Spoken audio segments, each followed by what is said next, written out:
ප්‍රකාශය සමගින් මම අනුරුද්ධ රත්නායක. මම රෝෂිනී විජේසූරිය. මුලින්ම අවධානය දවසේ සිරස්තල වෙත.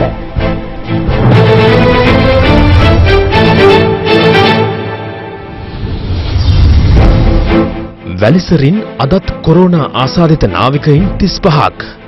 කඳවුරේ මුළු ආසාදිත ගණන 65ක්. සෙබළුන් ඇතුළු 4000ක් සමග කඳවුරත් හුදකලා කරයි. මෙරට කොරෝනා ආසාදිතයින් ගණන 416ක් දක්වා ඉහළට. කොළඹ මහා නගර සභාවේ මහජන සෞඛ්‍ය පරීක්ෂකවරයෙකුටත් කොරෝනා. අද රාත්‍රී 8 සිට මුළු දිවයිනටම යලිත් එඳිරි නීතිය. ඇමරිකාව මරණ 50,000 ඉක්මවද්දී බ්‍රිතාන්‍ය ලොව පළමු කොරෝනා ප්‍රතිශක්තිකරණ එන්නත අත්දැක බලයි. වෛරසයේ අවධානම නොතකා රාමසාන් වෙනුවෙන් දේවස්ථාන විවෘත කළ පාකිස්තානය. කොමර්ෂල් බැංකුවේ ඩිජිටල් බැංකු සේවා සමග නිවසේදීම බැංකු කටයුතු සිදු කරගන්න. ප්‍රථම අවධානය අද දවසේ පුවත වෙත. දවසේ පුවත.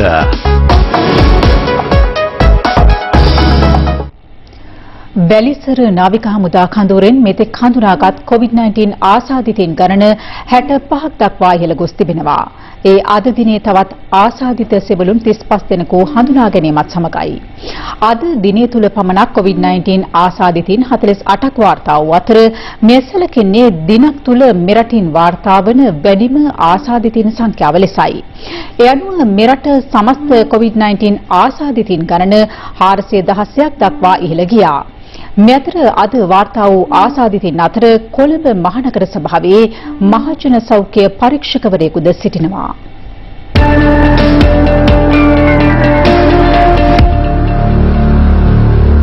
ශ්‍රී ලංකා නාවික හමුදාවේ වැලිසර කඳවුරේ අද දිනේ සහ ඊයේ දිනේ කරන ලද PCR පරීක්ෂණ වලට අනුව තවත් 30 දෙනෙකු ආසාදිත වී ඇති බවට තහවුරු වෙනවා. මේ අනුව ශ්‍රී ලංකා නාවික හමුදා වැලිසර කඳවුරේ 60 දෙනෙකු COVID-19 ආසාදිත වී ඇති බවට තහවුරු වී තිබෙනවා. ඒත් එක්කම නාවික හමුදා කඳවුර හුදකලා කඳවුරක් බවට පත් කරලා ඒ කඳවුරේ ඉන්න සියලුම ඇවලුන්ව නිරෝධායනට ලක් කරමින් ඉදිරි කටයුතු කරමින් පවතිනවා. හැකිතාක් දුරට එම ආසාදිතේ ලක් වූ අයවලුන් ඇසුරු කරපු සියලුම අයවලුන්ගේ PCR පරීක්ෂණ කිරීමට සෞඛ්‍ය අමාත්‍යාංශය ශ්‍රී ලංකා නාවික හමුදාවේ වෛද්‍ය කණ්ඩායම් මේ වෙමිටත් කටයුතු කරලා තිබෙනවා. ඊට අමතරව මෙම ආසාදිතෙන් ලක් වූ අයවලුන් ඇසුරු කළ අයවලුන් නිමාඩු ගොස් සිටියා නම් ඒ සියලු දෙනාම නැවත වැලිසර කඳුර වෙත රැගෙන ඒමට මේ වෙනට කටයුතු කරලා තිබෙනවා. ඊයේ දිනේ ආසාදිතයන් 29 දෙනෙකු වැලිසර නාවික හමුදා කඳවුරෙන් වාර්තා වූ අතර මීට පෙර පොළොන්නරුවෙන් වාර්තා වූ නාවික හමුදා සෙබලා සමග වැලිසර නාවික හමුදා කඳවුරෙන් මේ වන විට ආසාදිතයන් 65 දෙනෙකු හඳුනාගෙන තිබෙනවා. ඒ අද දිනේ COVID-19 ආසාදිත නාවික සෙබළුන් 35 දෙනෙකු වාර්තා වීමත් සමගයි. ඉන් 30 දෙනෙකු වැලිසර නාවික හමුදා කඳවුර තුරදී හඳුනා ගැනුණු අතර 5 දෙනෙකු නිවාඩු ලබා නිවෙස් වෙත ගොස් සිටි පිරිසක්. ඔවුන් රත්නපුර හිදැල්ලකන්ද, පොල්ගහවෙල උඩපොළ, කුරුණෑගල කීනියාපොළ, ගිරාඳුරු කෝට්ටේ පහළ රත්කින්ද සහ දඹුල්ල ඇතැබැඳිව ප්‍රදේශවල පදිංචිකරුවන්. ඔවුන්ට වෛරසය ආසාදිතේ වී ඇත්තේ පසුගියදා ජයල සුදුවැල්ල ප්‍රදේශයේ නිරෝධායන කටයුතු මගහරිමින් සිටි ආසාදිතයින් බවට තහවුරු වූ පිරිස සමග එම අවස්ථාවේදී කටයුතු කිරීම හේතුවෙන් බව යුද හමුදාපතිවරයා තහවුරු කළා. කෙසේ වෙතත් ආසාදිත නාවික හමුදා සෙබළුන් 30 දෙනෙකුට පමණක් රෝග ලක්ෂණ පෙන්눔 කර ඇති අතර අනෙක් ආසාදිතයින් රෝග ලක්ෂණ පෙන්눔 නොකර PCR පරීක්ෂණ මගින් තහවුරු වුවන්. නාවික සෙබළුන් වාර්තා වීමත් සමග වැලිසර නාවික හමුදා කඳවුර හුදකලා කිරීමටද පියවර ගෙරණු අතර එහි 4000කට ආසන්න නාවිකින් පිරිසක් සහ විවාහක නිවාස 194ක පවුල්වල සමාජිකයින් සිටින බව නාවික හමුදා මූලස්ථානයේ සඳහන් කළා. එම පිරිස ප්‍රමුඛතාවයේ මත PCR පරීක්ෂණය සඳහා යොමු කිරීමට කටයුතු කර තිබෙනවා. මේ අතර COVID-19 ආසාදිත නාවික හමුදා සෙබළුන් ඇසුරු කළ පුද්ගලයන් සොයා මේ වන විට පරීක්ෂණ ක්‍රියාත්මකයි. දැනගන්න ලැබිලා තිබෙනවා ඔවුන් ඉන්න ප්‍රදේශවල ජනතාව යම්කිසි කැළඹීමකට ලක් වෙලා තිබෙනවා කියලා සියලුම ආසාදෙන් ලක් වූ ඇසුරු කරපු අයවලුන් නිමාඩු ගොස් තිබියා නම් ඔවුන් සියලු දෙනාම රැගෙන ඇවිත් තිබෙන බැවින් ඒ ගැන කිසිදු කලබලයකටපත් නොවිය යුතු බවත් මේ අනුව ඉතාමත් කාරුණිකව දන්වා සිටිනු ලබනවා. මේ අතර අම්පාර දිස්ත්‍රික්කයේ උහන හා දමන පොලිස් බල ප්‍රදේශවලට ඇතුළු වීම හා පිටවීම සීමා කිරීමට පියවර ගෙන තිබෙනවා. ඒ වැලිසර නාවික හමුදා කඳවුරේ සේවය කරන සෙබළුන් කිහිප දෙනෙකු නිවාඩු ලබා එම ප්‍රදේශවල පිහිටි සිය නිවෙස් වෙත පිටත්ව ගොස් ඇති බැවින් ඔවුන් යලි කොළඹට රැගෙන එන තුරු එම සීමා ක්‍රියාත්මක බව පොලිස් මාධ්‍ය කොට්ටාශය සඳහන් කළා.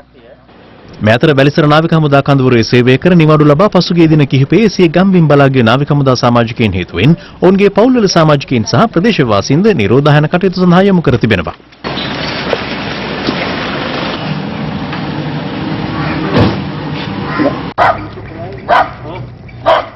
ඔයා එතකොට හෙඩ් ක්වාටර්ස් නේ? ඔව්. වැලිසර බස් එක කොහොනිවාද දෙකක් කරා. දෙසෙක් විතරවනේ. ඒක බස් එකේ කී දෙනෙක් විතර ආවා? අපේ අම්පාර බස් එකේ 20ක් කරේ.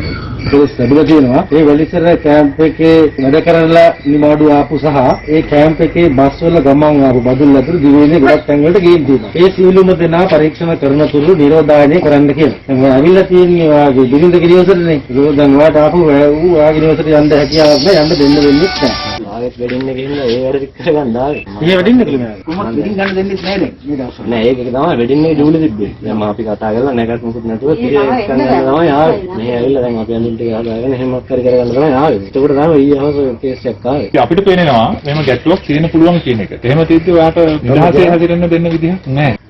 හවස දෙකම රේක හම්බ වෙනවා. ඒකත් වෛරෝසිස් වලට නියුණට අපේ ලොකු වෙනසක් වාම ස්වයං නිරෝධායනයට යොමු විය යුතුය. තාත්තා යම්මගේ මොකද ගැටලුව? ගැටලුවක් නැහැ බෙහෙත් තියෙනවා ඔක්කොමනේ. ඉතින් ගියා දේවල් 3 1 මේ හැමදේම මේක ලයින් අනිත් අතුරුලා ඉන්න වැඩි මොහොතේ ඉඳපන් එයාගේ කැම් පියන් ටික වෙන් කළා කරන්න ඕනේ. මේ අතර අද දිනේ තවත් ආසාදිතයන් 16 දෙනෙකු හඳුනාගත් බව වසංගත රෝග විද්‍යාංශය පැවසුවා. කොළඹ කෙසෙල්වත්ත බණ්ඩාරනායක මාවත ප්‍රදේශයෙන් ඊයේ සිදු කළ PCR පරීක්ෂණ වලින් අනතුරුව ඔවුන්ට වෛරසය ආසාදිත බව අද තහවුරු කරගෙන තිබෙනවා.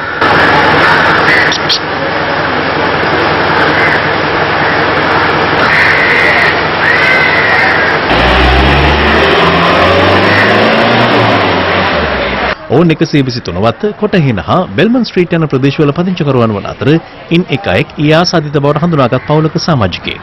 ඒ අනුව බණ්ඩාරනායක මාවත ප්‍රදේශයෙන් වාර්තා වන මුළු ආසාදිතයන් ගණන 81ක් දක්වා ඉහළ ගිය අතර එය මෙරට එකම ප්‍රදේශයකින් හඳුනා ගැනුණු වැඩිම ආසාදිතයන් ගණනයි.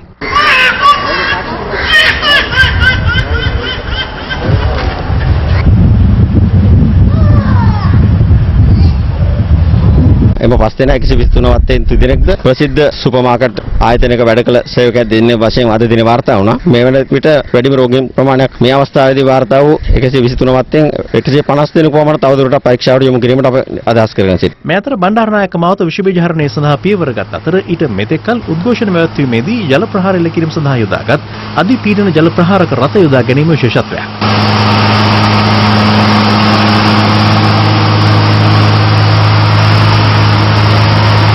ඇඳිරි නීති කාලය තුල කාඩ් සෙල්ලම් කරන ඒවා එහෙමත් නැත්නම් හමුවීම් සමාජ දුරස්ථභාවය තියාගෙන කරන කටයුතු කරන්නේ නැතුව ඇඳිරි නීතිය දැම්මා එය නොසලකා වුන් කටයුතු කරලා තිබෙනවා. එහි ප්‍රතිවිපාකය තමයි බණ්ඩාරනායක මාවතේ විශාල පිරිසකට මේ රෝගය වැළඳීම. ඒ වගේම තවත් පුද්ගලයෙක් සුදුවැල්ල ප්‍රදේශයේ වගකීම් විරහිතව ඇඳිරි නීති කාලයේ හැසිරිච්ච නිසා ඒ ප්‍රදේශයේ විශාල පිරිසකට රෝගය වැළඳුණා. ඒ විතරක් නෙවෙයි ඒ ප්‍රදේශය ආරක්ෂා කර ගැනීමට ගිය නාවික හමුදාවේ විශාල ප්‍රමාණයකට මෙම රෝගය වැළඳුණා. පුරවැසියෝ විදිහට එක වගකීම් විරහිත පුද්ගලයෙක්ගෙන් 100 ගානකට මෙම රෝගය පැතිරෙන්නට පුළුවන්. නිසා අපි ආදරයෙන් ඉල්ලා හිටිනවා. ඔබ සියලු දෙනාගෙන්ම ඔබේ වගකීම ඉටු කරන්න සමාජ දුරස්ථභාවය තවදුරටත් පවත්වාගෙන යන්න. අද දිනේ 47 වන රෝගියා ලෙස වාර්තා වූයේ කොළඹ මරදාන ඉමාමුල් අරුස් මාවතේ පදිංචි කාන්තාවක්. ගර්භණී වශයෙන් සිටියේදී එම දරුවා මිය ගොස් තියෙනවා. ඒ කාන්තාව මේ COVID-19 ආසාදිතෙක් වශයෙන් හඳුනාගෙන තියෙනවා. මේ අතර අද වාර්තා වූ ආසාදිතයින් අතර කොළඹ මහනගර සභාවේ මහජන සෞඛ්‍ය පරීක්ෂකවරයෙකුද සිටිනවා. PCR පරීක්ෂණ ඊයේ දිනේ ගත්තොත් එහෙම වාර්තාගත 1142ක සංඛ්‍යාවක් කරලා තියෙනවා. ඒතකොට අපි සාමාන්‍යයෙන් පවත්ව ගත්තේ පහුගිය කාලේ අප්‍රේල් 9 ඔබට පේනවා 287ක් වැනි සංඛ්‍යාවක්. මීටත් පෙර 125 සාමාන්‍ය අගය තිබුණේ. ඒ අනුව මේක විශාල ලෙස වැඩි වෙලා තියෙනවා. මේ ධාරිතාවයේ මට්ටමට ඇවිල්ලා තියෙනවා. ඒකම අපි අද දින පවත්වනවා වීඩියෝ සාකච්ඡාවක්. ඒ අනුව තව PCR මැෂින් කීපයක් ස්ථානගත කරන්න බලාපොරොත්තු වන දැන් ඉන්න තත්ත්වය තමයි මේ සංඛ්‍යාවේ වැඩිවීමක් ඇති වෙලා තියෙන බව සැබෑයි. නමුත් ඒ අය සියල්ල අපි දන්න සම්බන්ධකම් හඳුනාගත හැකි මට්ටමේ තියෙන්නේ. ඒ අනුව මේක අර සෝෂල් ට්‍රාන්ස්මිෂන් තත්ත්වයට පත් නොවී ඇති බව. නමුත් එහි අනතුර තියෙන්න පුළුවන්. මේ අතර පිළියන්දල නිවන්තිඩිය ප්‍රදේශයෙන් වාර්තා වූ COVID-19 ආසාදිතයා සමනතා පැවැත්වීම හේතුවෙන් පැලියගොඩ මත්ස්‍ය වෙළඳපොලේ වෙළඳුන්ගෙන් ලබාගත් PCR පරීක්ෂණවල වාර්තා අද නිකුත් වුණා. පරීක්ෂණයට ලක් කළ 529 දෙනාටම COVID-19 ආසාදනය වී නොමැති බව ඉන්තහවුරු වී තිබෙනවා. ඒ හේතුවෙන් වසා දැමුණු පැලියගොඩ මත්ස්‍ය වෙළඳපොලේ කටයුතු හෙට අලුයම 3 සිට පෙරවරු 8 දක්වා තොග වෙළඳාම සඳහා පමණක් යලි ආරම්භ කරන බව එහි ව්‍යාපාරික සංගමය සඳහන් කළා. ඔයාලගේ රැලි වල ඉන්න මුදලාලියට කියන්න පැහැදිලිවම මේ අනවශ්‍ය පුද්ගලෝගේ එපා. මේ අඩුම පිළිසක් සහභාගී කරන පොඩිම පහයි. ඒ ප්‍රශ්න මේ තුමාලගේ සෞඛ්‍ය උපදෙස් තියෙනවා. ටිකක් ඉන්න වෙලාවට නිකන් මාස් එක ආයේ මෙහෙම ගලවලා දාගෙන ආයේ ඒව කරන්න බෑ. මොකද අපි කියනවා මේ සෞඛ්‍ය අමාත්‍යාංශයෙන් මෙතෙන්ට කරේ මේ මාර්ගය. හරි මේ වගේ වෙලාවකවත් මේ උපදෙස් පිළිපදින්න නැති රැලි කිමියන්ට වෙළඳුන්ට අනිවාර්යෙන් මේ ඔබතුමාලගේ මේ කරන නීති ක්‍රම කරා. තොග ව්‍යාපාරයේ පමණයි මෙතන කියන්නේ සිල්ලර මාළු ගන්න අය නම් කවුරුවත් මෙතන එන්න එපා. ඒ නිසා මේ සෞඛ්‍ය අමාත්‍යාංශයෙන් දෙන උපදෙස් හරියාකාර පිළිපැදලා මෙතනට එන්න කියලා කියනවා. උපදෙස් පිළිපදින්නත් කියලා කියනවා. ඒකට යටත්ව එන්න බැරි නම් ව්‍යාපාර කරන්න බැරි නම් මෙතන ව්‍යාපාර කරන්න එන්න එපා කියලාත් මම කියනවා. මීටර එකක් දීලා තියෙනවා. මේ මීටරේ පවත්වාගෙන යන්න අපි දැනගන්න ඕනේ. ඉතින් ඒක ගැන ගත්තොත් එහෙම මේක ඇතුළේ තිබුණු තත්ත්වයට අපිට කොහෙත්ම සැහැමටපත් වෙන්න බෑ. ඒ ඩිස්ටන්ස් එක කොහෙත්ම නැහැ. කියන්නේ මාස් එක කියනවට තමයි මාස් එක පලනින්නේ. ලයිසන් එකක් වගේ හැටියට තමයි පාවිච්චි වෙන්නේ. මාස් එක සම්පූර්ණයෙන්ම ආවරණය වෙන්න ඕනේ. මුඛය සහ නාසය ආවරණය වෙන්න ඕනේ. මේ අතර රජයේ වෛද්‍ය රසායනාගාර විද්‍යාඥයින්ගේ සංගමයේ ප්‍රවෘත්ති සාකච්ඡාවක් හැඳවමින් මෙරට තුළ COVID-19 හඳුනා ගැනීමට ක්‍රියාත්මක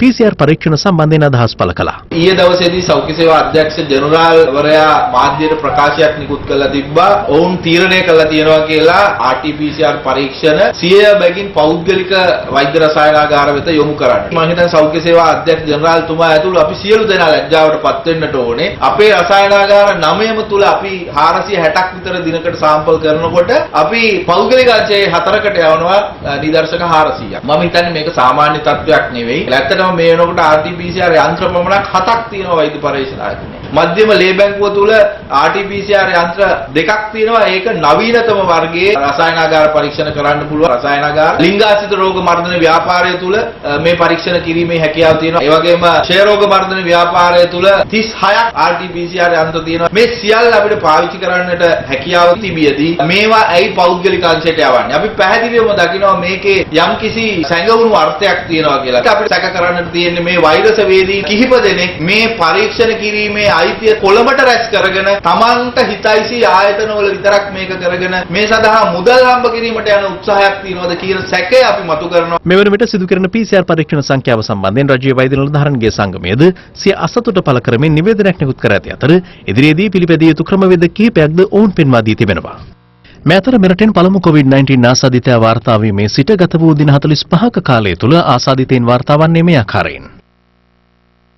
ඉන් 109 දෙනෙකු පූර්ණ සුවය ලබා පිටව ගොස් ඇති අතර තවත් 300 දෙනෙකු ප්‍රතිකාර ලබමින් සිටිනවා. මෙරට පළමු COVID-19 ආසාදිතයා වාර්තා වීමේ සිට ආසාදිතයින් ගණන 100 සීමාව පසු කිරීමට දින 14ක් ගත වෙති අතර රෝගීන් ගණන 200 සීමාව පසු කිරීම සඳහා දින 19ක් ගත වුණා. කෙසේ වෙතත් රෝගීන් 300 සීමාව පසු කිරීම සඳහා ගත වූයේ දින 8ක් පමණයි. මෙරට COVID-19 රෝගීන් සංඛ්‍යාව 400 සීමාව පසු කර ගියේ 300 සීමාව පසු කර දින 4ක් තුල වීම විශේෂත්වයක්. දවසේ පුවත මොනිටර් ඩේටා මාට් ඇප් එක ඩවුන්ලෝඩ් කරගෙන ඕනෑම ඩේටා ප්ලෑන් එකක් සක්‍රිය කරගන්න. අද රාත්‍රී 8 සිට ලබන 27 වන සඳුදා පෙරවරු 5 දක්වා සමස්ත දිවයිනටම පොලිස් ඇඳිරි නීතිය ක්‍රියාත්මකයි. මේ අතර COVID-19 පැතිරීමේ අවදානම් නොවන දිස්ත්‍රික්ක සඳහා අදත් තාවකාලිකව ඇඳිරි නීතිය ඉවත් කෙරුණා. COVID-19 වෛරස ව්‍යාප්තිය අවදානම් දිස්ත්‍රික්ක වන කොළඹ, ගම්පහ, කළුතර සහ පුත්තලවැන්න දිස්ත්‍රික්ක හැර දෙවේනේ සිසු දිස්ත්‍රික්ක සඳහා පනව ඇති පොලිස් ඇඳිරි නීතිය අද පෙරවරු 5ට තාවකාලිකව ඉවත් කෙරුණා. ඇඳිරි නීතිය ඉවත් කෙරුණු දිස්ත්‍රික්ක සඳහා යලි රාත්‍රී 8ට ඇඳිරි නීතිය ක්‍රියාත්මක වූ අතර එය ලබන සඳුදා පෙරවරු 5ට ක්‍රියාත්මකයි. ඒ අනුව හෙට සහ අනිද්දා දිනේ සමස්ත දිවයිනටම පොලිස් ඇඳිරි නීතිය ක්‍රියාත්මක වනවා. අද රාත්‍රී 8ට පනවන ඇඳිරි නීතිය නැවත සඳුදා පාන්දර 5 දක්වා ලංකාවේ සියලුම ප්‍රදේශවල බලපැවැත්වෙනවා. ඇඳිරි නීතිය తాවකාලිකව ඉවත් කළ ප්‍රදේශවලටත් මේ අදාළයි. එමෙන්ම නිරෝධායන රීතීන් වලට පටහැනිව කටයුතු කරන පුද්ගලයන් වෙනවා නම් සතියන්තේ සියලුම ප්‍රදේශවල ක්ෂණික වැටලීම් කිරීමට ඒ වගේම එක් දිස්ත්‍රික්කයකින් තව දිස්ත්‍රික්කයකට යාමට හැකියාවක් ලැබෙන්නේ නැහැ. තවදුරටත් නැවත අපි මාර්තු 11 වෙනිදාට පෙර හිටපු තත්වයට යනවාද රට විවෘත වෙන්නේ කොහොමද කියන එක තීරණය වෙන්නේ ඔබගේ සහයෝගය ඒ වගේම ඔබගේ යුතුයකම වගකීම ඉටු කිරීම මත. ඒ නිසා නිරන්තරයෙන්ම නිරෝධායන ඇඳිරි නීති රීතීන් වලට ගරු කරන්න. ඇඳිරි නීති ඉවත් කරනු දිස්ත්‍රික්කවල ජනතාව කොතරම් දුරකට සෞඛ්‍ය ආරක්ෂිත ක්‍රමවේද අනුගමනය කර ඇතැයි සෞඛ්‍ය සේවා අධ්‍යක්ෂ ජනරාල් විශේෂඥ වෛද්‍ය අනිල් ජාසිංහ මහතා අදහස් පළ කළා. දිස්ත්‍රික්ක සැලකිය යුතු සංඛ්‍යාවක් විවෘත කරා. මේ දිස්ත්‍රික්ක සියල්ලගේම අපි ලබා ගන්නවා ඒ පවතින තත්ත්වයන්. මෙහිදී අපි ගන්නේ සමාජ දුරස්ථභාවය ඒ වගේම වෙළඳ පොළවල් වල පවතින තත්ත්වයන් වශයෙන්ම රතු පැහැයෙන් පෙන්වුම් කරන්නේ තත්ත්වය හොඳ නැති බව. මේ සුපර් මාකට් සහ ෆාමසි වල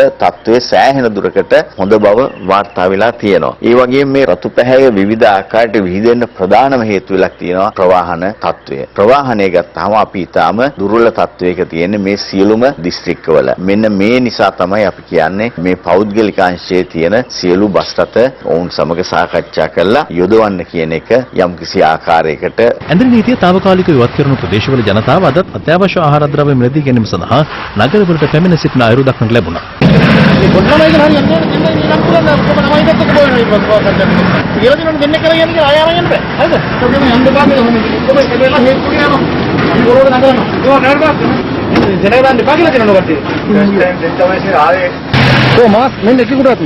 ආන්න තමයි ඉන්නේ නායි ඔක්කොම ටික. තමයින්ට අපේ මොනවද? දෙන්න ඉන්නවද? දෙන්න ළඟලා යන්න එපා. එක්කෙනෙක් එහා මුල් එක්කෙනෙක් මේ මුල් වෙනවා. ඒගොල්ලෝ හම්බ කරනවා නෙවෙයි මේක ලෙඩේ වැඩුණා ප්‍රශ්නයක්. උදේ ඉඳන් අල්පත් මිනිස්සු එක එකන ගෝල්ඩ් එක බස් වල කරගෙන ඉඩි. කරගෙන ගියා බලන්න. වලට යත්ත කතාව. පොලිසියෙන් ඉන්න දැක්කම තමයි මොකක්ද දාගන්නේ.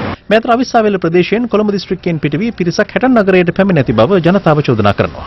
අගන්දිකෝ උදේ ඉඳන් බස් පාග ගියා අවිස්සාවේට.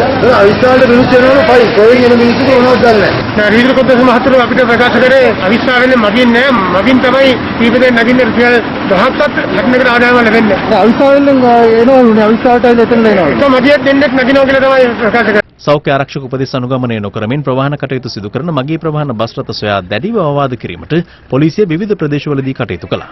ඇඳිරි නීතිය ක්‍රියාත්මක ප්‍රදේශවල එය කඩ කරන පුද්ගලයන් අත්අඩංගුවට ගැනීමේ කටයුතු අඛණ්ඩව සිදු වූ අතර ඒ අනුව අද පෙරවරු 6 සිට මධ්‍යහ්න 12 දක්වා ගත වූ කාලය තුළ අත්අඩංගුවටගත් පුද්ගලයන් සංඛ්‍යාව 113ක්. ඒ අනුව පුද්ගලයන් 36787 දෙනෙකු පොලිස් ඇඳිරි නීතිය කඩ කිරීම සම්බන්ධයෙන් මේ වන විට අත්අඩංගුවට ගෙන තිබෙනවා. ඇඳිරි නීතිය කඩ කරමින් පොලිස් මාර්ග බාධක මගහරමින් අතුරු මාර්ග ඔස්සේ ගමන් කළ රථ වාහන අත්අඩංගුවට ගැනීමට හොරණ පොලිසිය මෙලෙස කටයුතු කළා.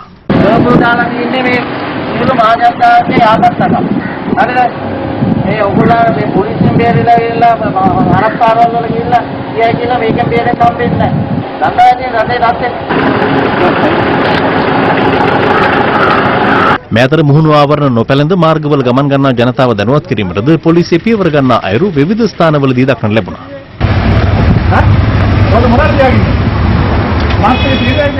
මේ අපි එනකොට මාස්ක් එක දාගන්න ඕනේ නැහැ නේ. අපෙන් ආරක්ෂා වෙන්න නෙවෙයි ඕක දාන්න කියන්නේ. මේ නෝ මේ අමන ගාන් හිටියද? ඈ? මාන වදින්නේ. අයිසරි. කරුණාකරලා දෙන්න නෑ සමා වෙන්න කිව්වට ඒ වැඩේ වෙනවද කියන්නේ? මේ අයි මේ දාලා තියෙන ඔයාලගේ ආරක්ෂාව පාවිච්චි කරන්න කියලා තියෙන්නේ. හරි. ඔයාලගේ ආරක්ෂාව නම් ඔයාලා පාවිච්චි කරන්න ඕනේ. හරිද?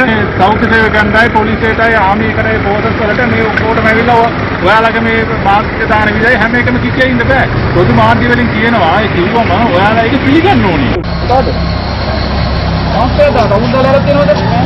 දාන්න මාස්ක් එක තමන්ගල දාන්න මාස්ක් එක. ඔක දාන්න තමන්ගේ දාන්න. මේ මොඩේට කරන් දෙපායම. ඔච්චර දැනුවත් කරනවා තමන්ලා. ලබන ආර්ථික මධ්‍යස්ථානය තුළ සෞඛ්‍ය උපදෙස් පිළිපැදීමෙන් තොරව වෙළඳාම් කටයුතු වල නිරත වූ ව්‍යාපාරිකයින් වෙළඳුන් හා ගොවීන් ඇතුළු 50 දෙනෙකු පොලිසිය අත්අඩංගුවට ගෙන තිබෙනවා. දන්නවද ඇයි ඔය කොහෙද කාගෙන මම කොහෙද එන්නේ රින්කෝ ඉඳලා ළමුල්ලට ඇවිල්ලා මෝකල්ලා යන්නේ ගෝලෙක් හරි කැසියර් එකේ ඉන්න කෙනෙක් හරි ගොවියෙක් හරි මෙතනට කවුරු හරි එනවනම් මේක නැතුව මුදලාලිත් වගේ කියන්න ඕනේ එහෙම වුණොත් අපි මේ ආර්ථික මධ්‍යස්ථානයේ මේ ඒ අදාළ කඩේ වහන්න සිද්ධ වෙනවා. ඔයා ගන්න මෙයා ගන්න නෑ සමාවෙන්න පුළුවන්. උසාවි දැම්මට පස්සේ ඇදෙනවා. ගන්න මේක බ්‍රෝ නෑ සාවෙන්න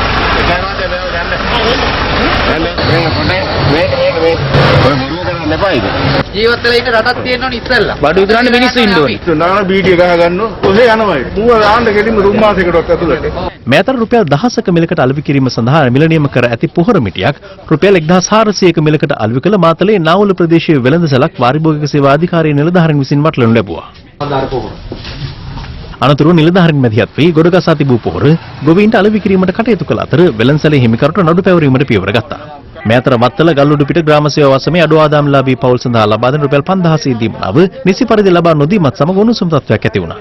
උපන් දවසේ ඉඳන් ගමේ නැතිවල මිනිස්සෙක් සල්ලි දෙන මිනිස්සුත් ඇවිල්ලා අරගෙන යනවා. මේ මිනිස්සයාට දෙන්න රුපියල් 5000 අභියාචනයක් දාන්නලු. ගමේ නැතිබරි මිනිස්සයා කවුද කියලාවත් හොයලා ගන්න දන්න. මං අභියාචනාව ගෙනත් දුන්නා. ඊයේත් ආපුවාම කියනවා ඒකට දෙන්න නැහැ පස්සේ දෙන්න යන්න කියනවා. ඒක හොයලා දෙන්නේ නැහැ කොහොමද? අනිත් තැන් වල අභියාචන නැහැ මේ යහපැත්ත එකම ඔක්කොම දීලා තිබ්බේ. මේ ඉංගා කන්නේ නැහැ මෙතනට. මේක මේ රජෙන් දීපු දෙ මුන් දෙන්නේ නැහැ. මෙතන මේ දැන් මේ ෆෝන් බාරකට එතුනේ රාජකාරී කටයුතු ඒක උසන් ඉඳලා ඉන්නවානේ. එයාලට දීලා කරගන්නේ. ඒක අවල දැන් මෙතන රැඳිලා ඉන්න එපා යන්න. හැට නොවුඩ් ග්‍රාම සේවා කාර්යාලයට රුපියල් 5000 දීමනාව ලබා ගැනීමට විශාල පිරිසක් පැමිණ සිටියත් ග්‍රාම නිලධාරීවරයා නොපැමිණීම හේතුවෙන් ජනතාව හැටන් බගවන්තලාව මාර්ගය අවහිර කරමින් සහ නොවුඩ් පොලිසිය ඉදිරිපිටදී නොසන්සුන් ලෙස හැසිරුණා.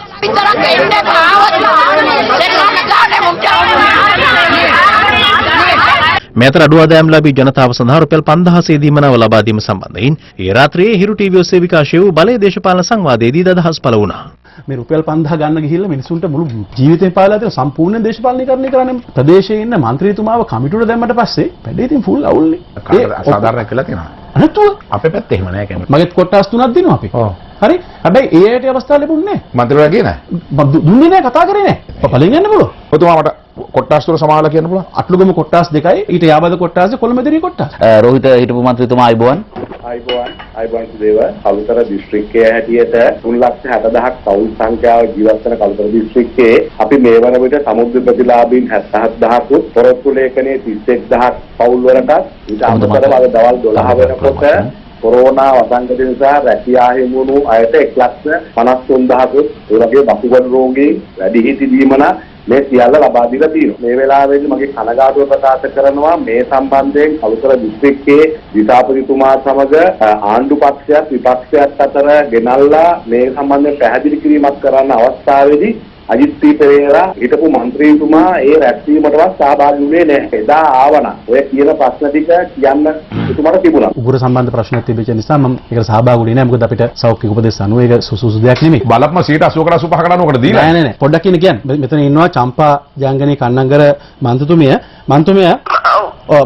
මේ අපි ඉන්නේ මේ හිරු වැඩසටහනේ ඉන්නේ. දැන් ඔබතුමියට මුණ පාන්න වෙච්ච දේ ගැන කියන්න මම මේ ෆෝන් එක අල්ලගෙන ඉන්නේ මගේ මයික් එකට. කියන්න මන්තුමිය. කොළඹදී කොට්ටාගේ ජයග්‍රහණය කරපු മന്ത്രിතුමිය. ඔව්. නමුත් මට කිරිමන්ස් මගේ ග්‍රාම සේවකයන් 3ක් තියෙනවා. මම කිසි විදියකින් දැනුවත් කළේ නැහැ. ආධාර බෙදා දීම සම්බන්ධව.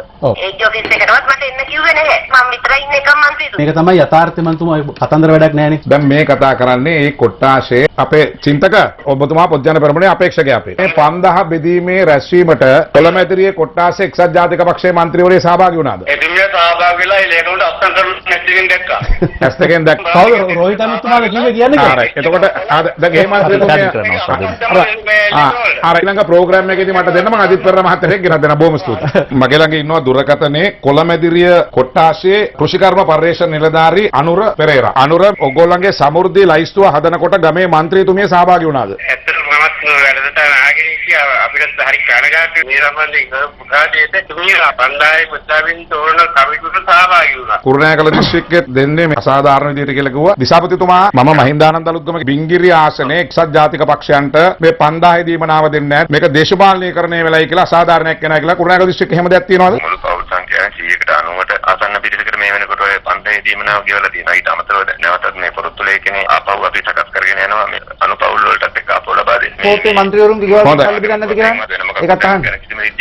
හොඳයි බොහොම ස්තුතියි දිසාපතිතුමා. මම මේ කිව්වේ සුදේව මේ බොරු කියන එකේ සීමාවක්. කණ්ඩ දෙන්න පුළුවන් මොලේ දෙන්න බෑ. මේක තමයි යථාර්ථය. හරි. යථාර්ථය තමයි දෙයන්ගේ නාමයට මේව හොයලා බලන්න. අයියෝ බොරු කියන්නේ. බොරු නෙමෙයි මහත්තයෝ කියන්නේ මේක ඇත්ත කියන්නේ. කෙසේ වෙතත් හිටපු පාර්ලිමේන්තු මන්ත්‍රී අජිත් පී පෙරේරා මහතා දුරකථන ඇමතුම ලබා දුන් ප්‍රාදේශීය දේශපාලනඥවරිය සම්බන්ධයෙන් එම ප්‍රදේශයේ තවත් ප්‍රාදේශීය දේශපාලනඥයින් පිරිසක් අද අදහස් පළ කළා. ඊයේ රාත්‍රියේ හිරු බලයේ වැඩසටහනේදී අජිත් පෙරේරා මහත්මයා කිව්වා ඒ කමිටුවට එක්සත් ජාතිපක්ෂ මන්ත්‍රීවරුන් සම්බන්ධ කරගන්න නැහැ කියන එක මේ තියෙන්නේ ඒ කමිටුවේ තෝරගත්ත ලේඛනයේ මේ කොළමදිරිය කොටස්. මේ උඩින්ම අත්සන් කරලා තියන්නේ ඒ ප්‍රාදේශ සභා මන්ත්‍රීතුමිය. මේ මන්ත්‍රීතුමිය මේ වගේ හැම ලේඛනයකටම අත්සන් කරලා තියෙනවා. පක්ෂපාත ભેදකින් තොරව සියලුම ජනතා නියෝජිතයන්ට මේ කමිටුවට ආරාධනා කළා කැමති අය මේකට සම්බන්ධ වෙලා තියෙනවා. මේ මන්ත්‍රීතුමියගේ මල්ලිටත් අපි රුපියල් 5000 ප්‍රාදේශීය ලේකම් කාර්යාලයෙන් ගෙවලා තියෙනවා. මම අජිත් පෙරේරාට පැහැදිලිව අභියෝග කරනවා පුළුවන් නම් මේක බොරුයි කියලා පෙන්නන්න. මේ අතර ආර්ථික පුනර්ජීවනය හා දරිද්‍රතාව තුරන් කිරීම සඳහා වන ජනාධිපති කාර්යසාධක බලකායේ පළමු හමුව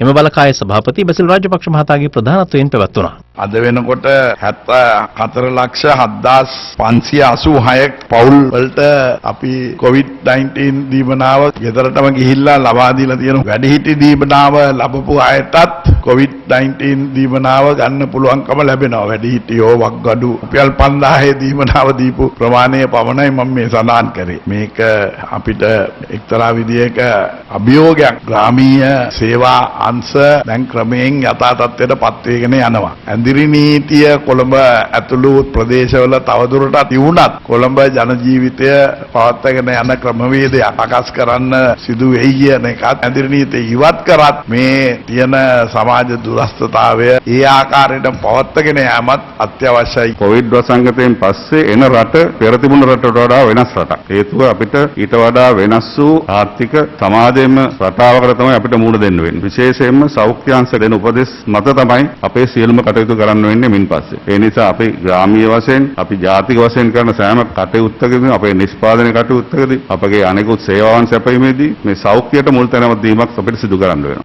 මේ අතර ඇඳිරි නීතිය ක්‍රියාත්මක ප්‍රදේශවල මහල් නිවාසයන්හි ජීවත් වන ජනතාවගේ මානසික ආතතිය දුරු කිරීම සඳහා ඒ පසුරුවේද විවිධ වැඩසටහන් ක්‍රියාත්මක කෙරුණා. COVID-19 වෛරසය මැඩලීම සඳහා තම දිවිනොතකමින් සේවයේ නියැලී සිටින වෛද්‍යවරුන් ඇතුළු සෞඛ්‍ය නිලධාරීන් දිරිගැන්වීම වෙනුවෙන් පවත්වන සංගීත ප්‍රසංගයක් බලංගොඩ රෝහල් පරිශ්‍රයේදී පැවැත්වුණා.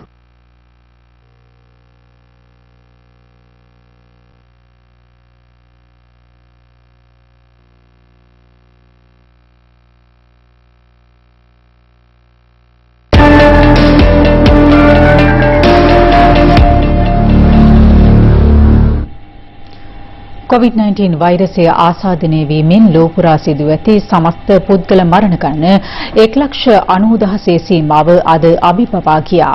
ඇමරිකාවෙන් පමණක් වාර්තා වන පුද්ගල මරණ සංඛ්‍යාව 50,000කට අධිකයි. මේ අතර COVID-19 වෛරසය මැඩලීමට භාවිතයට ගත හැකි බවට විශ්වාස කෙරෙන ලොව ප්‍රථම ප්‍රතිශක්තිකරණ එන්නත බ්‍රිතාන්‍ය ඊයේ සාර්ථකව සායනිකව අත්දැක බැලුවා. COVID-19 වෛරස ව්‍යාප්තියේ කේන්ද්‍රස්ථානයක් බවට පත්ව තිබෙන යුරෝපා කලාපයේ ප්‍රථම කොවිඩ් ප්‍රතිශක්තිකරණ එන්නත ඊයේ එරට ඔක්ස්ෆර්ඩ් නුවරදී සායනිකව අත්හදා බැලුවා. අදාළ ප්‍රතිශක්තිකරණ එන්නත අත්හදා බැලීම සඳහා ස්වේච්ඡාවෙන් 800කට අධික පිරිස එක්ව සිටියද වෛද්‍ය උපදෙස් මත මෙම ප්‍රතිශක්තිකරණ එන්නත ලබා දී තිබුණේ පුද්ගලයන් දෙදෙනෙකුට පමණයි. මිනිසා වෙත මෙම ප්‍රතිශක්තිකරණ එන්නත ලබා දීමෙන් අනතුරුව එය මිනිස් සෛල තුළට ඇතුළු වී ප්‍රතිකොරෝනා ප්‍රෝටීන සෛල නිපද වෙන අතර විශේෂඥයින් පෙන්වා දෙන්නේ වෛරස් මර්ධන T සෛල ඉහළ යාම හේතුවෙන් ආසාදිත සෛල එමගින් විනාශ වන බවයි. මෙම එන්නත හඳුන්වා දුන්නේ බ්‍රිතාන්‍යයේ ඔක්ස්ෆර්ඩ් විශ්වවිද්‍යාලයේ විද්‍යාඥයින් පිරිසක් එක්ව සිව් මාසකට ආසන්න කාලයක් සිදු කළ පරීක්ෂණවල ප්‍රතිඵලයක් ලෙසටයි. මේ වන විට COVID-19 වෛරසය මැඩලීමට හැකියාවක් පවතින බවට විශ්වාස කෙරෙන එන්නත් 100කට අධික සංඛ්‍යාවක් ගොඩනගා සායනිකව අත්හදා බැලීම සඳහා ලොව විවිධ රාජ්‍යයන් ඉදිරිපත් කර ඇති අතර ඉන් අවසර හිමි වූයේ බ්‍රිතාන්‍යයේ මෙම ප්‍රතිශක්තිකරණ එන්නත සහ තවත් එන්නත් 4කට පමණයි. මෙම ප්‍රතිශක්තිකරණ එන්නත සාර්ථකත්වය පෙන්වන්නේ නම් ඉදිරියේදී වඩාත් වයස්ගත පුද්ගලයන් මත දෙවන වටේ අත්හදා බැලීම් සිදු කෙරෙනු ඇති. COVID-19 වෛරසයෙන් මේ වන විට දැඩි බලපෑමක් එල්ල වී ඇති ඇමරිකාවෙන් ගත වූ පැය 24 තුළ පමණ නව ආසාදිතයින් 31900ක් වාර්තා වුණා. ඇමරිකාව තුළ සිදු ඇති සමස්ත කොවිඩ් මරණ ගණන 50000 සීමාව අද අභිබවා ගියේ ඊයේ දිනේදී පුද්ගල මරණ 2342ක් අලුතින් වාර්තා වීමත් සමගයි. මේ අතර අවස්ථාවන් රැසකදී සිය ආందోලනාත්මක ප්‍රකාශයන් හේතුවෙන් සමාජයේ බොහෝ කතාබහට ලක් වූ ඇමරිකානු ජනාධිපති ඩොනල්ඩ් ට්‍රම්ප් අද තවත් හාස්‍යජනක ප්‍රකාශයක් සිදු කරමින් කියා සිටියේ විස බීජනාශක දියර ශරීරය තුළට එන්නත් කර ගැනීමෙන් COVID-19 වෛරසය මැඩලීමේ හැකියාවක් පවතින්නේද යන්න සම්බන්ධයෙන් සොයා බැලිය යුතු බවයි. I see the disinfectant in a minute way we can do something like that injection inside. It'd be interesting to check that and maybe you can. I think it's a great thing to look at. I'm not a doctor but I'm like a person that has a good you know what. මාරාන්තික වෛරසය මැඩලීමට ජනපති ට්‍රම්ප්ගේ අසාර්ථකත්වයේ හේතුවෙන් Washington DC හි වැසියන් කෘත්‍රිම මෘත ශරීර මහා මාර්ගය හරහා තබමින් ජනාධිපතිවරයාට මෙලෙස සිය අප්‍රසාදය පළ කළා. COVID-19 හේතුවෙන් චීනය සහ ඇමරිකාව අතර උද්ගත වෙති අර්බුදය පිළිබඳව අන්තර්ජාලයේ සැරිසරන අපූර්ව කාටුන් නිර්මාණ කිහිපයක් මේ.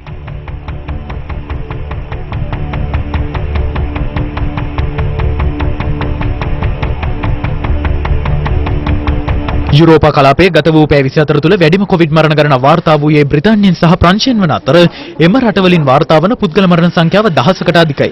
බ්‍රිතාන්‍යයේ ජාතික සෞඛ්‍ය පද්ධතියේ සුවිසල් මෙහෙවර අගය කරමින් එරට වැසියන් සෞඛ්‍ය කාර්ය මණ්ඩල නිලධාරීන් දිරිගැන්වීමට මෙලෙස පියවරගෙන තිබුණා.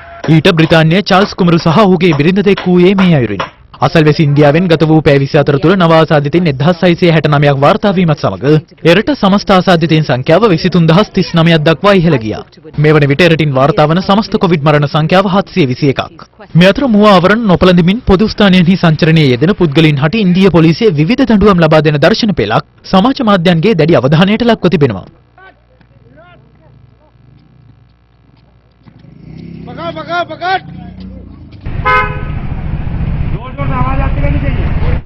ඉන්දිය ජනාධිපති රාම්නාත් කෝවින්ද්ගේ ආර්යාව වන සවිතා කෝවින්ද් එරට පැල්පත් වාසීන්ට මුව ආවරණ මසන අයුරු ඉන්දිය මාධ්‍ය මෙලෙස වාර්තා කළා.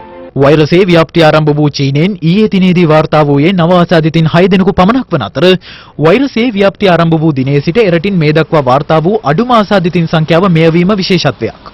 මේ අතර වසර 1400ක ඉතිහාසයේ ප්‍රථම වරට සෞදි අරාබියේ මක්කම සහ මදීනා නුවර ඉස්ලාම් දේවස්ථාන රාමසාන් සමයේදී බෙතිමතුන්ට වසා දැමීමට බලධාරීන් පියවරගෙන තිබෙනවා. ඒ COVID-19 වෛරසයේ ශීඝ්‍ර ව්‍යාප්තිය හමු වෙයි.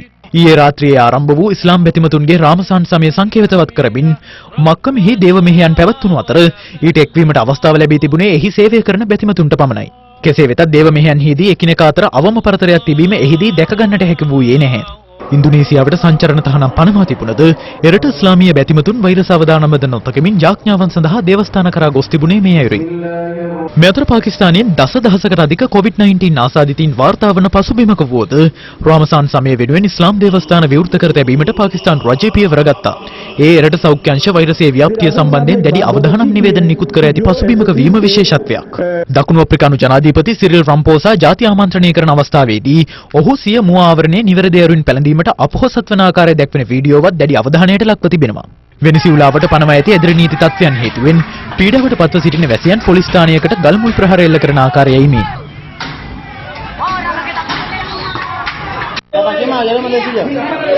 මේ අතර COVID-19 ආසාදිත ඉන්දියා මවකට බිහි වූ කුඩා බිලින්දෙකු වෛද්‍යවරුන් විසින් ජංගම දුරකථනය හරහා මවට නිරීක්ෂණයට ඉඩ ලබා දෙන්නේ ආසාදිත මව හුදකලාව ප්‍රතිකාර ලැබීමේ හේතුවෙන්. ලොව බොහෝ රාජ්‍යයන් ආරක්ෂක ක්‍රියාමාර්ගයක් ලෙස තවමත් පාසල් වසා දමා තිබියදී ජර්මනිය සහ හොංකොං රාජ්‍ය පාසල් නැවතත් විවෘත කිරීමට පියවරගෙන තිබෙනවා. මේ අතර සෞදි අරාබියේ ජෙඩා නුවර බහලුම් සේවා සපයන ආයතනයක සේවය කරන ශ්‍රී ලාංකිකින් තිදෙනෙකුට COVID-19 වෛරසය ආසාදනය වී ඇති බවට එම ආයතනයේ සේවය කරන තව ශ්‍රී ලාංකිකින් පිරිස හිරු ප්‍රවෘත්ති වෙත සඳහන් කළා. අපේ ජීවිත ලොකු අඩුවක් තියෙන අපේ ඉන්නවා 130ක් විතර වගේ පිරිසක් වෛරස් එක මේ වෙනකොට කලින් ඉඳලා දන්නේ මේ ඉන්න පිරිසට අපේ එම්බසි එකට කතා කළා එම්බසි උත් අපිට හරියාකාර පිළිතුරක් දෙන්න ඕගොල්ලන්ට පඩිගෙවනවනේ ඕගොල්ලෝ වැටේ අනගිරිය කියන්නේ. එම ආයතනයේ COVID-19 ආසාදනය වූ බවට සැකපිට රෝහල්ගතව සිටින ශ්‍රී ලාංකිකයෙක් හිරු ප්‍රවෘත්ති වෙත මෙලෙස අදහස් දැක්වුවා. අපේ දෙන්නෙකුට COVID-19 පොසිටිව් වුණා. PCR ටෙස්ට් එකකට මාවත්වමු කළා. හෙට මගේ රිපෝට් එක එන්නේ. ආයතනය කිසිම දෙයක් කරන්නේ නැහැ. ක්වොරන්ටයින් කරන්නවත් අනිත් දෙයක් වෙනුවෙන් අපේ ජීවිත ලොකු අවදානමක තියෙන්නේ. අපි ජනාධිපතිතුමන් ඉල්ලන්නේ අපේ තාම හැදිලා නැති කට්ටිය පුරවන්න ලංකාවට ගෙනගෙන. මේ අතර COVID-19 ගෝලීය වසංගත තත්ත්වය සමග නේපාලයේ කත්මණ්ඩු නුවර සිරවී සිටින ශ්‍රී ලාංකික සිසුන් 76 දෙනෙකු අද පස්වරුවේ දිවයිනට පැමිණියා. ඒ ශ්‍රී ලංකන් ගුවන් සමාගමට අයත් UL 1424 දරන විශේෂ ගුවන් යානීන්. දිවයිනට පැමිණි සිසුන් පිරිස මඩකලපුව පූනානෙහි පිහිට වූ නව නිරෝධායන මධ්‍යස්ථානයක් වෙත යොමු කරනු ලැබුවා. හෙට දිනේදී ඉන්දියාවේ මුම්බයි නුවර සිට තවත් සිසුන් පිරිසක් මෙරටට පැමිණීමට නියමිතයි.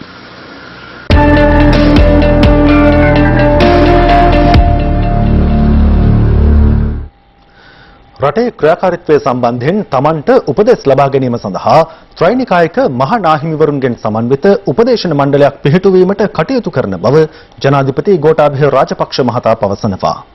ජනාධිපතිවරයා මේ බව සඳහන් කළේ රට තුළ පවතින තත්ත්වය සම්බන්ධයෙන් අද පස්වරුවේ පැවති විශේෂ සාකච්ඡාවකදී.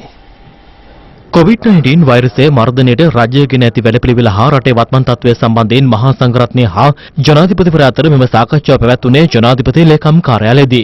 එම අවස්ථාවට අස්ගිරි මල්ලතු අනුනාහිමිවරුන් ඇතුළු ත්‍රෛනිකායක මහා සංඝරත්නය වැඩම කර සිටියා. මට නායක ස්වාමින් වහන්සේලා කීප නමක්ම කිව්වා ස්වාමින් වහන්සේලාගෙන් සමන්විත උපදේශක මණ්ඩලයක් හරහා අවවාද අනුශාසනා ලබා ගන්නවා නම් හොඳයි කියලා. ඒ අනුව තමයි අද මේ අවස්ථාවට වහන්සේලාව මම ආරාධනා කරේ. මා යෝජනා කරනවා සෑම මාසකම තුන්වන සතියේ සිකුරාදා සවස 3ට මෙම ස්ථානයේදීම මෙම උපදේශක මණ්ඩලය රැස්වීමට යෝජනා කරනවා. ඔබතුමා මේ වන විට ඔය පැත්තේ නිතියනම් ලංකාවක් නැහැ. ලංකාවේ ජනතාව ගලවා ගැනීමේ අවස්ථා දෙකක් ඔබතුමාගෙන් ඉස්සරලා කර්තව්‍යයෙන් නලවගත්තා. මේ දෙක කොරෝනා සම්බන්ධයෙන් ජනතාව ගලවා ගැනීමට මරණ පාර්ශ්වීයත්ව මරණයෙන් දුරලා කියනවා මිසක් ඒක ඉදිරියට ගන්න කිසිම යෝජනාවක් නැහැ. අලුත් පාර්ශ්වීයත්ව කවදා හරි දවසක පස්තර ගන්නවා. ඒ ඔබතුමාගේ බලය යටතේ මේ රට පාලනය කරන්න පුළුවන්කම තියෙනවා. වැඩිවල කොන්සාරිස්තුමා අප්‍රේල් 25ට ඡන්ද තියන්න බැරි නිසා එතුමා දින නියමයකට කල්ලාපියට හැමනම් අප්‍රේල් 25 පයිලක විදියට ඔබතුමාට කිව්වා ගන්න තිබ්බා මේ ඡන්දේ පවත්වන දිනේ පිළිබඳව.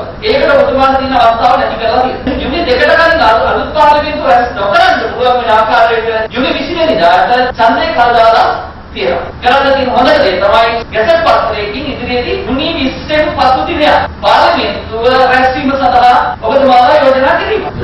ආනවල දුෂ්කර්මාන්තයේ કોઈ ආදාළ යමකී දෙන්නේ භූමි ප්‍රයෝජනයක් ගන්න යම් සහායක් රජයෙන් ලබා දෙනවා නම් හොඳයි. ශ්‍රී රාජ්‍ය පාර්ලිමේන්තුවේ අනුදානයෙන් අධ්‍යාපන ප්‍රමාණයක් වල පන්සල් භූමි සංවර්ධනය කිරීම ඒක ගමනට ලොකු ආදර්ශයක් වෙනවා. අපේ රටට අවශ්‍ය පළතු ප්‍රවර්ධනය කිරීමේ වැඩපිළිවෙලකුත් මේකට ඇතුළත් කරනවා. COVID-19 වෛරසය හැරවුම් ලක්ෂයක් ලෙස සලකා මෙරට ආර්ථිකය ගොඩනැගීමට කටයුතු කළ යුතු බව කොළඹ විශ්වවිද්‍යාලයේ ආර්ථික විද්‍යා අධ්‍යනාංශයේ මහාචාර්ය රංජිත් බණ්ඩාර මහතා පවසනවා. ඔහු මේ බව සඳහන් කළේ හිරු ටීවී ඔස්සේ විකාශය වූ රට සාහිත සජීව වැඩසටහනට එක්වෙමින්. මෙම වැඩසටහන සඳහා අමාත්‍ය ආචාර්ය බන්දුල ගුණවර්ධන සහ කොළඹ විශ්වවිද්‍යාලයේ ජ්‍යෙෂ්ඨ කතිකාචාර්ය ආචාර්ය ජගත් වැල්ලවත් යන මහතුරුන්ද එක්ව සිටියා. අපේ රටේ අපනයන ආදායම් වර්ෂයක බිලියන 11යි. එයින් බිලියන 5ක් ලැබෙන්නේ රෙදිපිලි ඇඟලුම් වලින්. එතකොට ඇඟලුම් කර්මාන්තය නතර වුණා. ඊළඟට සංචාරක ව්‍යාපාරය. ගුවන්තොටුපළ වහලා සංචාරකයෝ එන්නේ. විදේශ විනිමය එන්නේ. ඉතින් ඒ නිසා අපිට තියෙනවා දැවැන්තම අර්බුදයක්. ජාතික ආර්ථිකයකට යන ගමන සඳහා ආකල්පමය වෙනසකුත් ඉතාමත් අවශ්‍යයි. ගොවිතැන කියන එක මේ රටේ තියෙන පහත්ම රස්සාව පිළිබඳ ආකල්පයක් ඇති වෙනවා. තරුණ පරම්පරාව ගොවිතැන අතෑරියා. කෘෂි කර්මාන්තය නවීකරණය වීම කියන එකක් අපට ඇති වුණේ ඉතාම මද වශයෙන්. යම්කිසි ආකාරයේ මානසික විප්ලවයකට කෘෂි විප්ලවය සංවර්ධන විප්ලවය වගේම අපි යොමු වෙනට ඕන නැත්නම් මේක ඉදිරියට ගෙන යාම අභියෝගයට ලක් වෙන්නට පුළුවන්. ස්වයං පෝෂිත වෙන ආර්ථිකයක් තමයි ප්‍රමුඛතාවය. ඒ සඳහා දැනටම කෘෂි කාර්මික විප්ලවයේ වැඩසටහන බිම් සියල්ල වගා කිරීමේ වැඩසටහන වේගයෙන් ක්‍රියාත්මක. ස්වයං පෝෂිත ආර්ථිකයකට අපි ගමන් කරනවා නම් අපිට කොච්චර විභවයක් ඉඩකඩක් තියෙනවද? කොරෝනා වෛරසය හැරවුම් ලක්ෂයක්. අපිට පුළුවන් මේ රට කලාපේ ඉස්සරහට ගෙනියන රට බවට පත් කරන්න.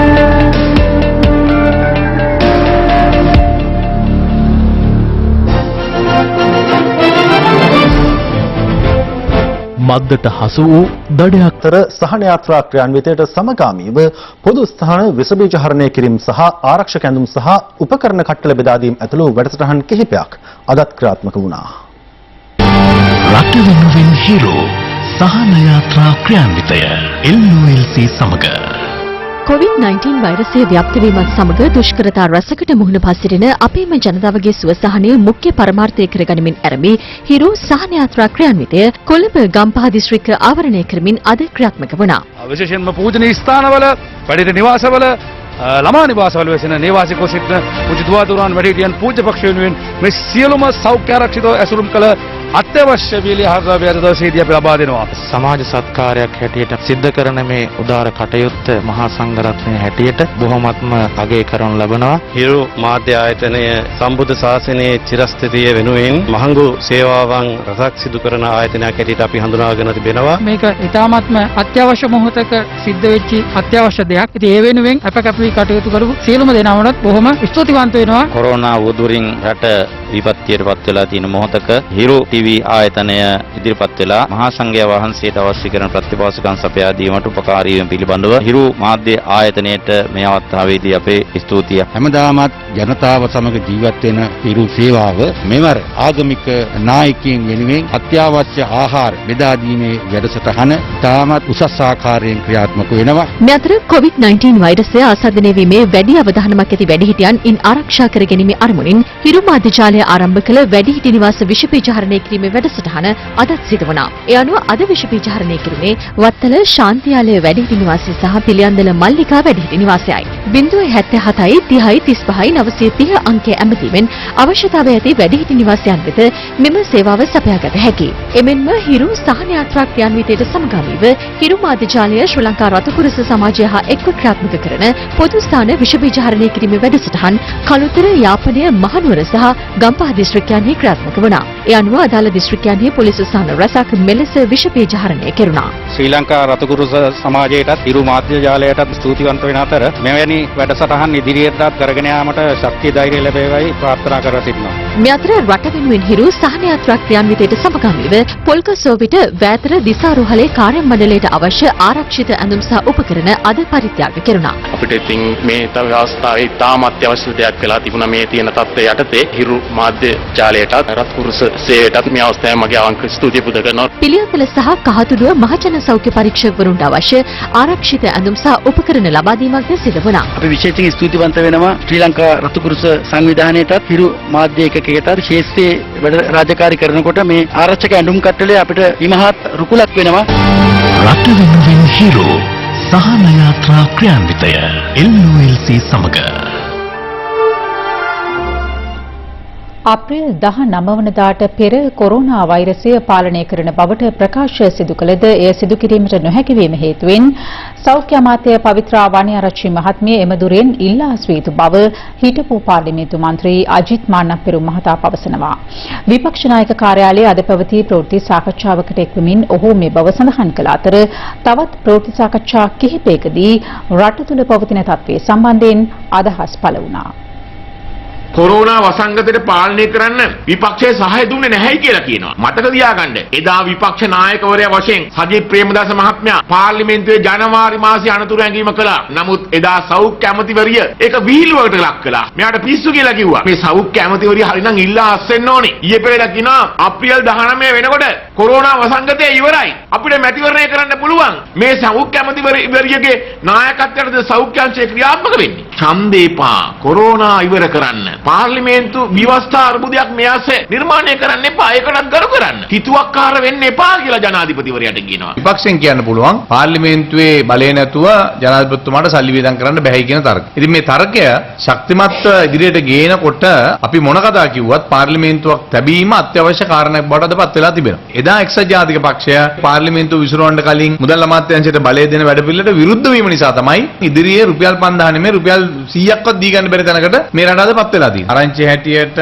වන්දන මහත්තයා ගේන්නේ එපාර එකක්. කිසිදු වෙලාවක ජනාධිපතිතුමාට බල කරන්න බෑ උසාවියකට මේ මැතිවරණය මේ විදිහට තියන්න මේ මැතිවරණය මේ විදිහට තියන්න පාර්ලිමේන්තුව කැඳවන්න ජනාධිපතිතුමාව මේ ක්‍රියාදාමයට සම්බන්ධ කරගන්න සුමන්දිර මැතිතුමාලා හදනවා නම් ඒක සම්පූර්ණ නීති විරෝධී. ඒකට ක්‍රියාදාමයට ඉඩක් නැහැ අධිකරණ ක්‍රියාවලිය තුල. ඊළඟට එන්න තියෙන ජවනිකාව තමයි එතුමාගේ අර පණිවිඩේ බොහොම ප්‍රජාතන්ත්‍රවාදී වගේ පෙවුනට ප්‍රජාතන්ත්‍රවාදී පණිවිඩයක් නෙමෙයි. එතුමා ඉංගියක් පළ කරලා තියෙනවා නීති අංශ දෙන තීන්දුව මත මම බැඳිලා ඉන්නවා කියලා. ඉතින් මම කියන්නේ ඔය සුමන්දිරන් හරි කවුරු හරි උසාවියයි උසාවිය ගිහලා උසාවිය ගන්න තීරණය මොකද්ද කියලා අපි දන්නේ නැහැ. ඒක අධිකරණේ කරු අධිකරණේ එකක්. ඒක මත මට පේනවා කියලා හලාගෙන ඉන්නවා රට ගිනි තියන්නේ. ලොක්ඩවුන් කියන්නේ මොකද්ද? සෞඛ්‍ය නීතිය. කර්ෆියු කියන්නේ මොකද්ද? මිලිටරි නීතිය.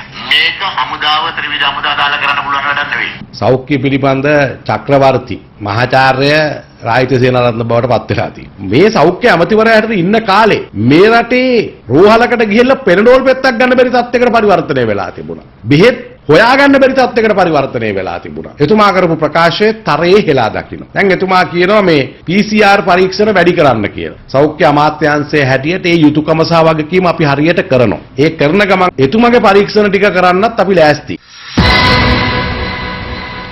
හිරු CIA අනාවරණ කළ ත්‍රිකුණාමලයේ රක්ෂිත වනාන්තර විනාශ කර ඉඩම් අල්ලා ගැනීමේ සංවිධානාත්මක ජාවාරම කෙරෙහි ජනාධිපති ගෝඨාභය රාජපක්ෂ මහතාගේ අවධානය යොමුව තිබෙනවා.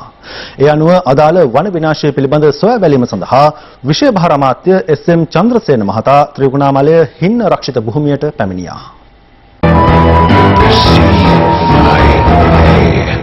හිරු CIA හරහා අප පසුගිය 17 වනදා අනාවරණ කළේ COVID-19 වෛරසයේ මැඩ පැවැත්වීම සඳහා මුළු මහත් සමාජයේම අවධානය යොමුව ඇති පසුබිමක ත්‍රිකුණාමලය ආශ්‍රිතව සංවිධානාත්මක පිරිසක් රක්ෂිත වනාන්තර විනාශ කිරීමේ සූක්ෂම ජාවාරමක් ආරම්භ කර ඇති බවයි.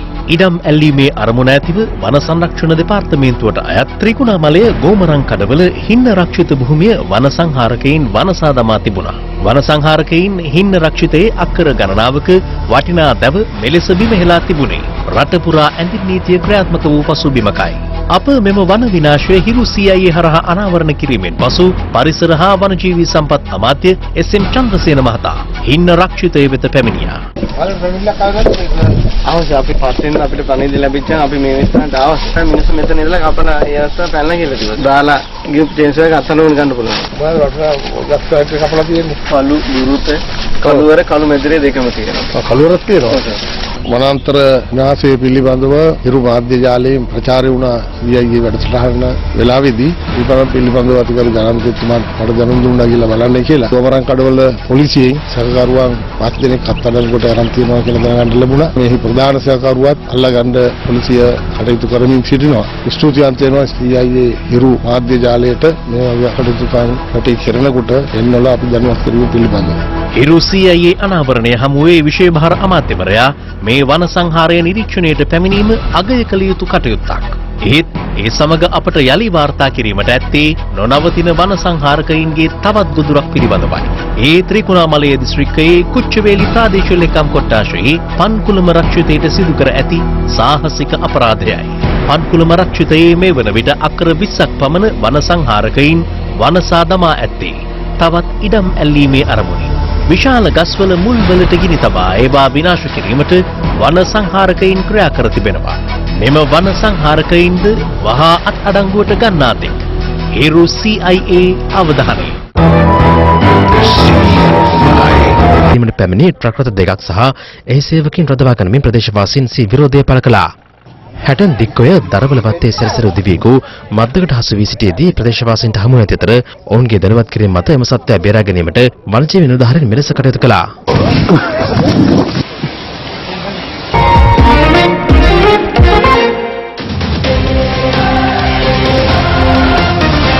COVID-19 වෛරසයේ බලපෑම හේතුවෙන් සම්පූර්ණයෙන්ම නවතා දමා තිබෙන ලෝක ක්‍රිකට් ක්‍රීඩාවේ ඉදිරි කටයුතු කෙසේ සිදු විය යුතුද යන පිළිබඳ සාකච්ඡා කිරීම සඳහා ජාත්‍යන්තර ක්‍රිකට් කවුන්සිලයේ ප්‍රධාන විධායක කමිටු රැස්වීම ඊයේ කැඳවා තිබුණා. ඊට ICCයේ පූර්ණ සමාජික රටවල් 12ට අමතරව එක්දින වරම් හිමි කරගෙන තිබෙන ICC අනුබද්ධිත රටවල් 3ක බලධාරීන් එක්ව සිටි වීඩියෝ තාක්ෂණය ඔස්සේ වීමත් විශේෂත්වයක්.